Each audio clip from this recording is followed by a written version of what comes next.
ایک چھوٹا سا پلین، 2 آدمی اور ایک ایسا مشن جو نہ صرف جان لیوا تھا بلکہ آج کے دن بالکل ناممکن لگتا ہے۔ لاس ویگس کے ہوٹل کے مالک کا عجیب سپنا کہ ایئر پلین کو بنا زمین چھوئے گھنٹوں نہیں، دنوں نہیں بلکہ مہینوں تک ہوا میں ہی رکھنا ہے۔ یہاں صرف فیول کا مسئلہ ہی نہیں تھا، یہ کہانی ہے نیند کی کمی، دسمبر کی سردی اور زندگی موت کے بیچ ایک نازک بیلنس رکھنے کی۔ لیکن سوال یہ ہے، کیا یہ دونوں پائلٹس واقعی یہ ناممکن لگنے والا ریکارڈ توڑ پائے، یا ان کا پلین ہمیشہ ہمیشہ کے لیے نیلے آسمان میں کہیں غائب ہو گیا؟ اتہاس میں ہوا ایک ایسا عجیب واقعہ جو آج کتابوں میں کہیں کھو چکا ہے۔ فیکٹر اڈا میں آپ کا پھر سے سواگت ہے۔ ناظرین، 1956 میں وارن بیلے نامی شخص نے لاس ویگس میں اپنا ایک ہوٹل کھولا جو شہر کے دوسرے بڑے کسینوز اور ہوٹل سے کافی الگ تھا، کیونکہ یہاں سیدھے سادے دیہاتی لوگ آتے تھے۔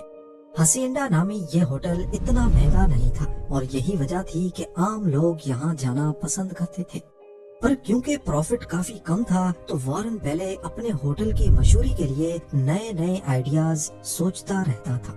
ایک دن باب ٹم نامی اس کے ایک آرمی پائلٹ دوست نے اسے مشورہ دیا کہ اگر کوئی ورلڈ ریکارڈ توڑا جائے تو یہ ہسینڈا کی اچھی خاصی مشہوری کروا سکتا ہے۔ اس کا اشارہ ایک ایسے پلین کو اڑانے کا تھا جو بنا زمین کو چھوئے دنوں نہیں بلکہ مہینوں تک اڑتا رہے۔ یہ آئیڈیا وارن کو کافی اچھا تو لگا، پر کیا واقعی یہ ہوٹل کی مشہوری کروا سکے گا یا نہیں، اور سب سے بڑھ کر یہ ممکن کیسے ہوگا؟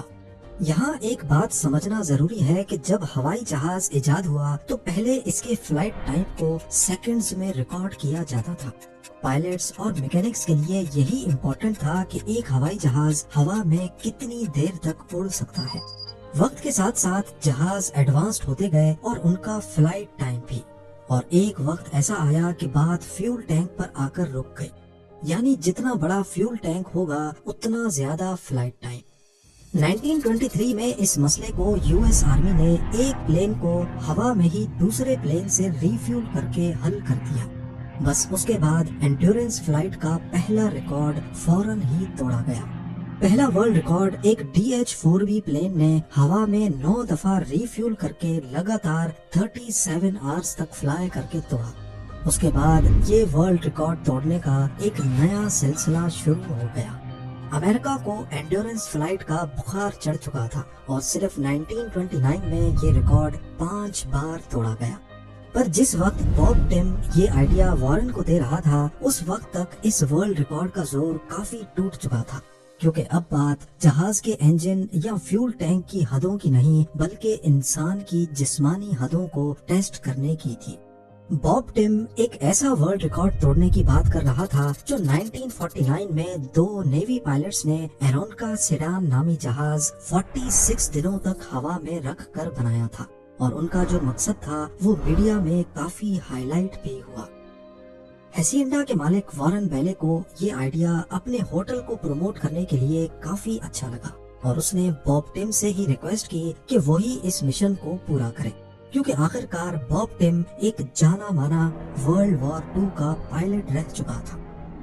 ٹم سب سے پہلے میکینن فیلڈ ایئرپورٹ گیا، وہاں سے ایک سیسنا 172 جہاز خریدا اور ایک میکینک بھی ہائر کیا تاکہ پلین کو انڈیورنس فلائٹ کے لیے موڈیفائی کیا جا سکے۔ سب سے پہلے انہوں نے کو پائلٹ کی سیٹ ہٹا دی، کیونکہ اگر ٹم کو 1 مہینے سے زیادہ ہوا میں رہنا تھا تو اس کو ضرور ایک کو پائلٹ بھی چاہیے ہوگا، اور یہ دونوں پائلٹس شفٹس میں پلین اڑائیں گے۔ ایک پائلٹ کنٹرول سنبھالے گا تو دوسرا کو پائلٹ کی جگہ پر رکھے فارم پیڈ پر سوئے گا۔ انہوں نے پیچھے والی رو کی بینچ بھی ہٹا دی، جس کی جگہ صرف ایک 8 اسکوائر فیٹ کا اسٹوریج بنایا گیا جس میں ضروری سامان رکھا جا سکے، اور کیبن کے ایک کونے میں ایک چھوٹا سا سنک بھی فٹ کیا گیا تاکہ کبھی کبھی 4 فٹ اونچے کیبن میں کسی طرح ایک اسپنج باتھ بھی لیا جا سکے۔ اس کے بعد انہوں نے ایک 95 گیلن کا بیلی ٹینک بھی انسٹال کیا تاکہ پلین کے ونگز کے علاوہ ایک ایکسٹرا فیول ٹینک بھی ہو۔ اس بیلی ٹینک میں فلائٹ کے دوران فیول بھرنے کے لیے ایک الیکٹرک ونچ بھی انسٹال کی گئی جو فیول پائپ کو اوپر کھینچ پائے گی۔ انہوں نے کو پائلٹ کا دروازہ ہٹا کر اس کی جگہ ایک فولڈنگ دروازہ لگایا جو بیلی ٹینک کے فیول پورٹ تک پہنچنے کا آسان راستہ دے گا۔ آج کے دور میں اڑتے ہوئے پلین سے لٹکنا صرف موویز میں دیکھا جا سکتا ہے، لیکن اس دور میں یہ عام سی بات تھی۔ یہاں تک کہ 1950s تک ایریل اسٹنٹ مین نے بہت سے ایسے سین کیے جس میں دوران پرواز ایک پلین سے دوسرے میں جانا ہوتا تھا۔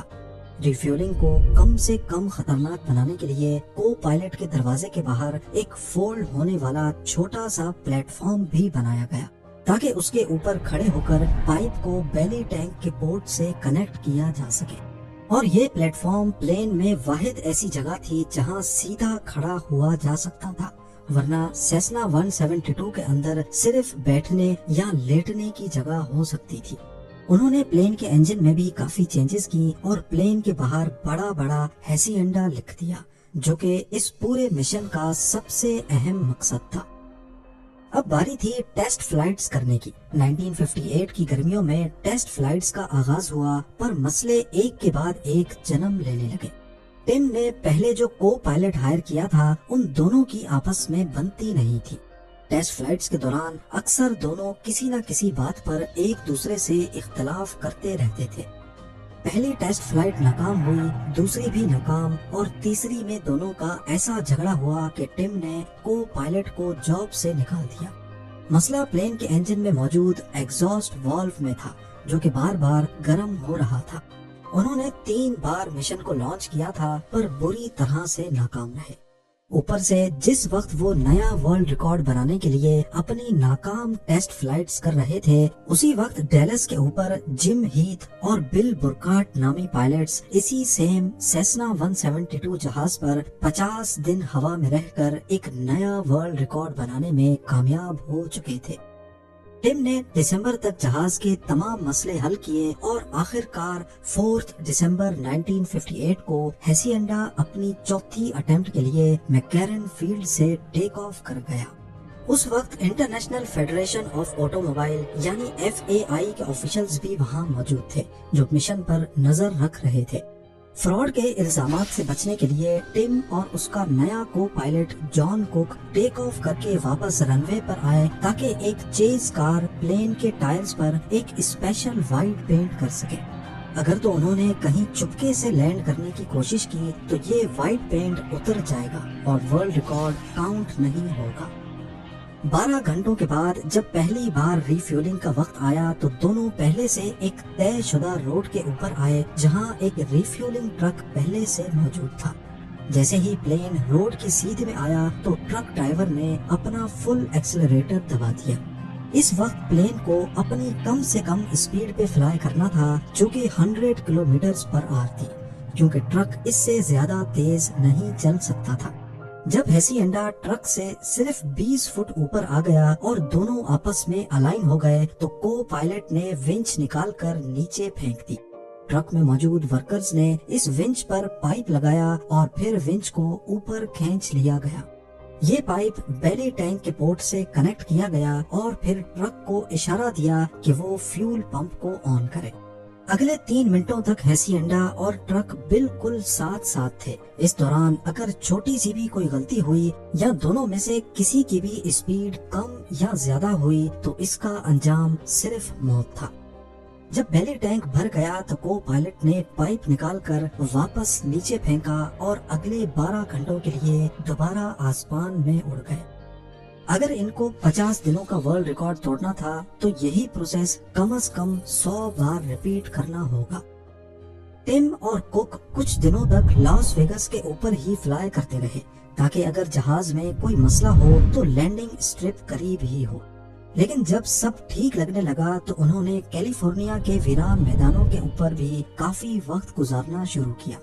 زیادہ اونچائی پر فیول ایفیشنسی بہتر ہو جاتی ہے مگر ٹیمپریچر بھی فریزنگ ہو جاتا ہے، اور ہیسینڈا کے دروازوں میں موڈیفیکیشن کی وجہ سے اس کی انسولیشن اب اچھی نہیں تھی، تو ٹھنڈ سے بچنے کے لیے انہوں نے زمین کے قریب ہی فلائی کرنے کا ارادہ کیا۔ کم اونچائی پر نظارے تو اچھے ہوتے ہیں پر رات کے وقت پہاڑ اور بادل جان لیوا بھی ثابت ہو سکتے ہیں۔ دونوں پائلٹس کی ساتھ رہ کر اب اچھی دوستی ہو چکی تھی۔ دونوں فارغ ٹائم میں بکس پڑھتے، ایکسرسائز کرتے اور گپ شپ میں وقت گزارتے تھے۔ دن میں 2 مرتبہ ریفیولنگ کا فائدہ اٹھا کر صرف فیول ہی نہیں بلکہ ضرورت کی دوسری چیزیں بھی اوپر کھینچ لیتے تھے، جیسا کہ پانی کے کنٹینرز، انجن آئل اور ہیسینڈا کے شیفز کے ہاتھ کا بنا ہوا کھانا۔ یہاں آپ کے ذہن میں بھی سوال اٹھ رہا ہوگا کہ جو کھانا وہ کھاتے تھے وہ آخر جاتا کہاں تھا، یعنی وہ ٹوائلٹ کہاں کرتے تھے۔ انہوں نے پلین میں ایک فولڈنگ کیمپ ٹوائلٹ سیٹ رکھی تھی جس کے نیچے ایک ویسٹ بیگ لگا ہوتا تھا۔ ویسٹ سے بھرا یہ پلاسٹک بیگ اصل میں وہ کیلیفورنیا کے ویران میدانوں کے اوپر خالی کرتے تھے۔ یہ بات کبھی انہوں نے خود نہیں بتائی، پر کو پائلٹ کے مرنے کے بعد اس کی بیوی نے بتائی تھی۔ اب ٹم اور کک کو ہوا میں 36 دن گزر چکے تھے۔ انہوں نے اپنی نیو ایئر ایوننگ بھی جہاز میں ہی گزاری، پر تھکن اور ٹینشن کے اثرات نظر آنے لگے۔ یہ دونوں چھوٹے سے پلین کیبن میں بہت تنگی کا سامنا کر رہے تھے۔ پلین انجن کی آواز میں ان کی نیند بھی صحیح سے نہیں ہو رہی تھی۔ ایک رات ایسا ہوا کہ ٹم کنٹرولز پہ بیٹھے بیٹھے ہی سو گیا، اور یہ کو پائلٹ کی شفٹ شروع ہونے کے صرف چند منٹ پہلے ہی ہوا۔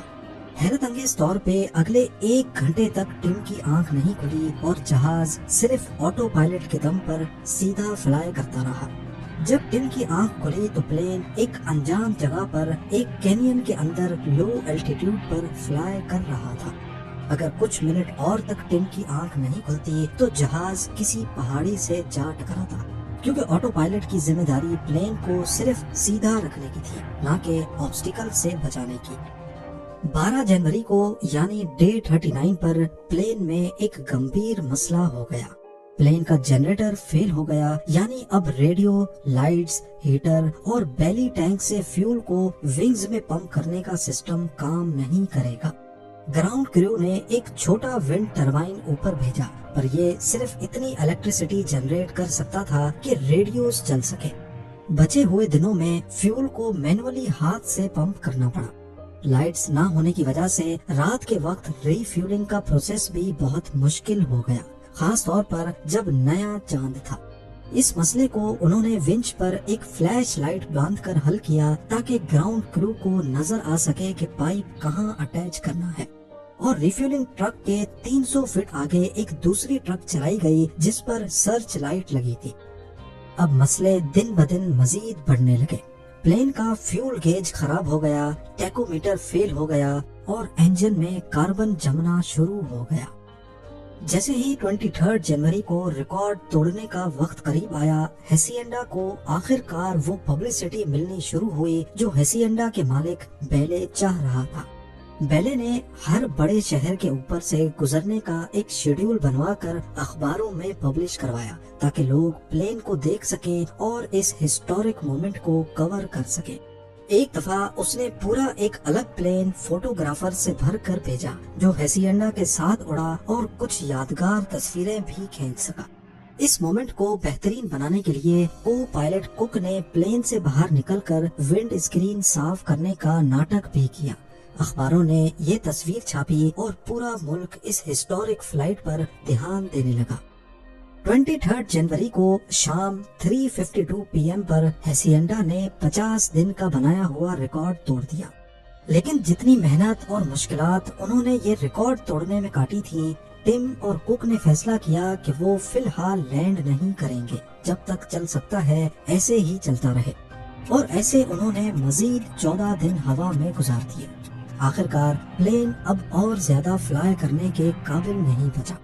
7 فیب 1959 والے دن پورے 64 ڈیز 22 آورز 19 منٹس اور 5 سیکنڈز تک ہوا میں رہنے کے بعد انہوں نے فائنلی میکارن فیلڈ کے کنٹرول ٹاور سے لینڈنگ کی پرمیشن مانگی اور پلین کو لینڈ کر لیا۔ لینڈنگ کے وقت پریس کا ہجوم جمع تھا اور ملک بھر سے لوگ یہ ہسٹورک مومنٹ دیکھنے ایئرپورٹ پر آئے تھے۔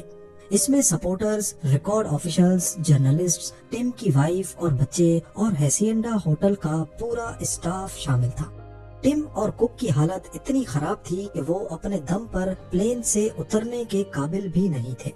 آفیشلز نے بھی کنفرم کیا کہ وائٹ ٹائر پینٹ بالکل انٹیکٹ تھا، یعنی پلین سچ میں بنا لینڈ کیے 64 دنوں تک ہوا میں ہی رہا۔ 2015 میں FAI نے پائلٹڈ اینڈیورنس ریکارڈز کو آفیشلی بند کر دیا کیونکہ اس میں جانی نقصان کا خدشہ بڑھتا جا رہا تھا۔ مطلب ٹم اور کک کا یہ ورلڈ ریکارڈ اب ہمیشہ کے لیے ان بریکیبل رہے گا۔